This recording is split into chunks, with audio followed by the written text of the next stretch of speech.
दोस्तों, क्या 2024 का जो लोकसभा का रिजल्ट आया है वो विपक्षी खेमे में एक अलग तरह का हलचल पैदा कर रहा है। क्योंकि कुछ घटनाएं ऐसे घटी जो जीत के खुशी में, या यूँ कैसे कि एक सो कॉल्ड जो जीत मिला, विपक्षी गठबंधन हो, इंडिया गठबंधन हो, या कांग्रेस बोलिए, या समाजवादी पार्टी है, या महाराष्ट्र में जो भी इलेक्शन में उनको बढ़त मिली, उससे क्या ये लोग समझ नहीं पा रहे हैं कि ये एक जमीन पे, जैसे होता ना गांव में देखते होंगे, ये गोईठी जो गोबर से बनता है, एक उपला है जलाने वाला, वो सुलगती रहती है, लेकिन अगर सही समय पर उसको नहीं बुझाया जाएगा तो जब वो पकड़ती आग तो जल्दी छूटती नहीं है। क्योंकि कुछ घटनाएं 2024 के इलेक्शन के बाद हुआ, सारे लोगों का ध्यान जो है वो केंद्रित है किस पे? जो बीजेपी 400 पार करने का दम भर रही थी, वो 300 पार भी क्रॉस नहीं कर पाई एनडीए गठबंधन के साथ। और सारे जो नैरेटिव हो गया या मीडिया बोल लीजिए, वो लोग लगे हुए हैं इस चीज को भुनाने में कि अब नरेंद्र मोदी का जो एक ब्रांड मोदी का जो हवा था वो खत्म हो रहा है। लेकिन मैं आज इस पर चर्चा नहीं करूंगा कि ब्रांड मतलब जो मोदी है उसमें कितना डेंट हुआ है या उसका हवा कितना खत्म हुआ है। ये सब बात पे आज मैं चर्चा नहीं करूंगा। आज मैं चर्चा करूंगा कि विपक्षी खेमे में क्या हो रहा है। पहले हम शुरू करते हैं दिल्ली से। दिल्ली में अभी बैठक हुई, जो आपको पता है कि दिल्ली जो म्युनिसिपल कॉरपोरेशन है उसमें आम आदमी पार्टी जो है उसकी विजय हुई, और उसके बाद अभी जो उसकी जो मीटिंग थी उसमें 34 के 34 पार्षद पहुंच नहीं पाए। ये एक अपने आप में एक बहुत बड़ा संदेश है। कुछ दिनों में देखा होगा कि कई जो पंजाब से लेकर दिल्ली तक कितने आम आदमी पार्टी के लोग पार्टी छोड़कर और बीजेपी में जा रहे हैं। और 2024 का चुनाव देखिए तो आम आदमी पार्टी के लिए ये एक बहुत बड़ा, बोल सकते हैं कि डेंट का घड़ी है, या सोचना चाहिए कि जो उनको हार 2024 में हुआ है वो कंटिन्यू रहा है। हाँ, ये बोल सकते हैं कि 2014 के पहले भी 2014 और 19 में भी ऐसे ही हार हुआ था, तो 2024 का हार कोई नया चीज़ नहीं है। लेकिन यहाँ पे ये है कि यहाँ पे कांग्रेस पार्टी और आम आदमी पार्टी दोनों ने मिलकर दिल्ली में चुनाव लड़ा, उसके बावजूद भी दोनों हार गए और सातों के सातों सीट बीजेपी लेके गई। हाँ, ये हम जरूर बोल सकते हैं कि आम आदमी पार्टी ने पंजाब में अपने पैर पसारे हैं। लेकिन आप सोचिए कि अगर जैसे आम आदमी पार्टी के कार्यकर्ता अगर मतलब बीजेपी या दूसरे दलों में जा रहे हैं पंजाब से लेकर दिल्ली तक में, ये उसके लिए शुभ संकेत नहीं है। और यही हो रहा है कि पार्षद की मीटिंग में 34 पार्षद नज़ारा थे, वो उस बैठक में गए नहीं। अब ये भी सुनने में आ रहा है कि जो विधायक हैं, चाहे वो पंजाब में हैं या दिल्ली में है, वो नाखुश है क्योंकि अरविंद केजरीवाल जो हैं वो जेल से ही दिल्ली की सरकार चलाना चाहते हैं। और कोई भी जब आदमी चुनाव लड़ता है, चाहे नेता हो या कोई भी व्यक्ति, तो उसकी महत्वाकांक्षा होती है कि पहले जीते, उसके बाद मंत्रिमंडल में शामिल हो, और आगे वो ये भी सोचते हैं कि मैं अच्छा काम करूं तो मुख्यमंत्री भी बनूं।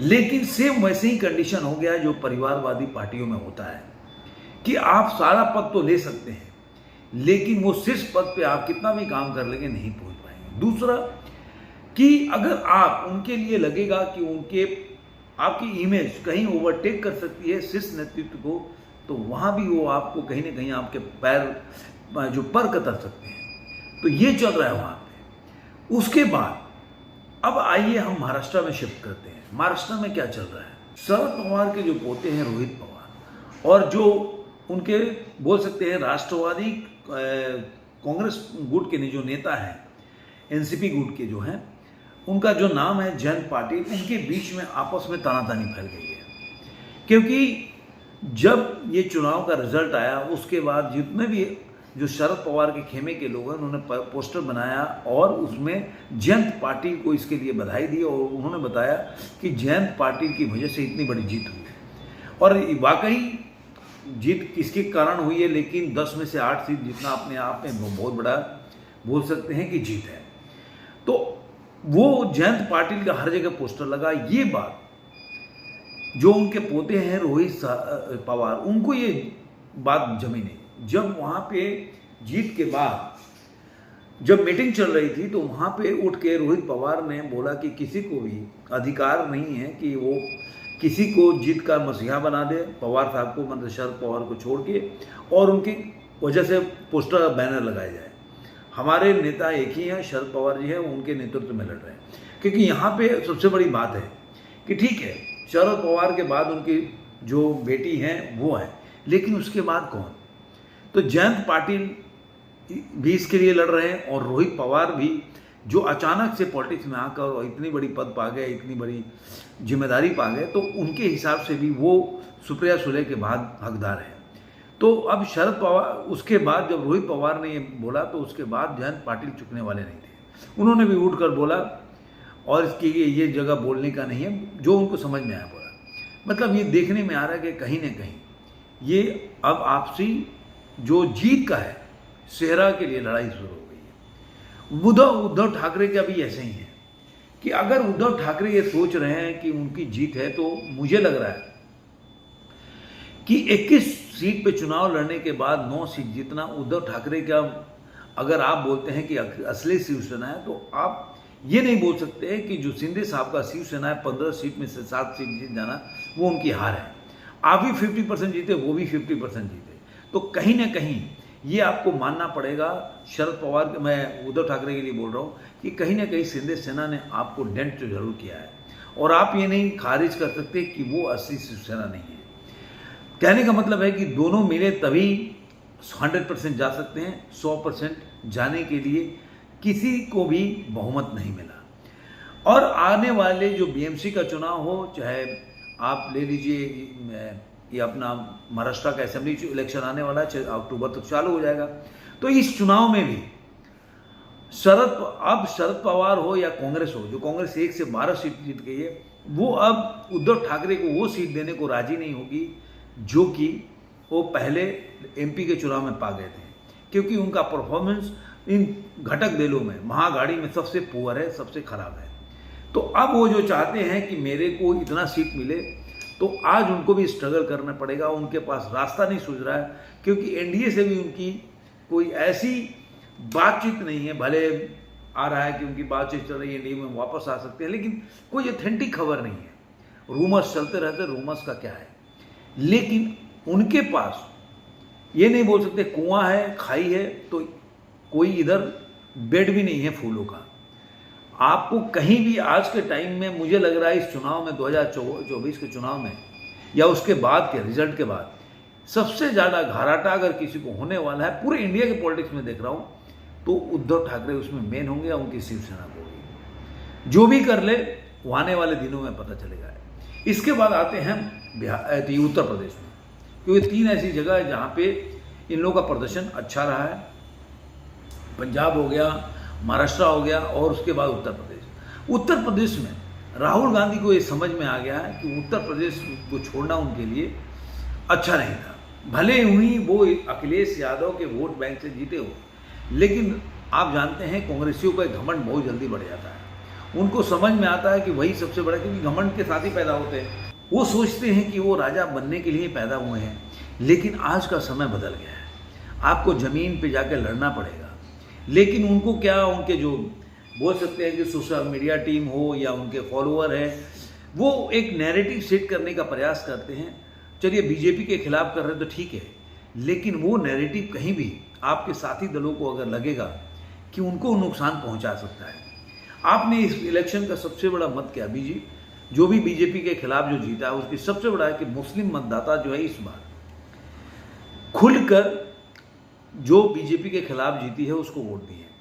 अब उसके मेन जो बोल सकते हैं कि किसका वोट बैंक के सामने है, इसकी लड़ाई चलेगी वर्चस्व की। तो जितना भी कांग्रेस पैर फैलाने का प्रयास करेगी उत्तर प्रदेश में, कहीं ना कहीं वो समाजवादी पार्टी को डेंट करेगी, और ये आपको दिखेगा भी, क्योंकि राहुल गांधी ने अभी जो देखिए, अभी तो उनको पता है कि उनको, चाहे उनका टीम हो चाहे जो भी, कि आज अखिलेश यादव के कंधे पर चढ़ के ही उनको आगे बढ़ना है। लेकिन जैसे जैसे अगर राष्ट्रीय स्तर पे अगर ये साबित हो जाए कि मुस्लिम मतदाता को कि भाई हम अखिलेश यादव को कितना भी जिता लें, लेकिन अखिलेश यादव एक स्टेट से बाहर नहीं निकल सकते और कांग्रेस का वजूद कहीं ना कहीं पूरे देश में है। तो अगर वो शिफ्ट होते हैं तो कहीं ना कहीं इन क्षेत्रीय दलों के लिए एक बहुत बड़ा बोल सकते हैं कि नुकसान होगा, और ये होने वाला है।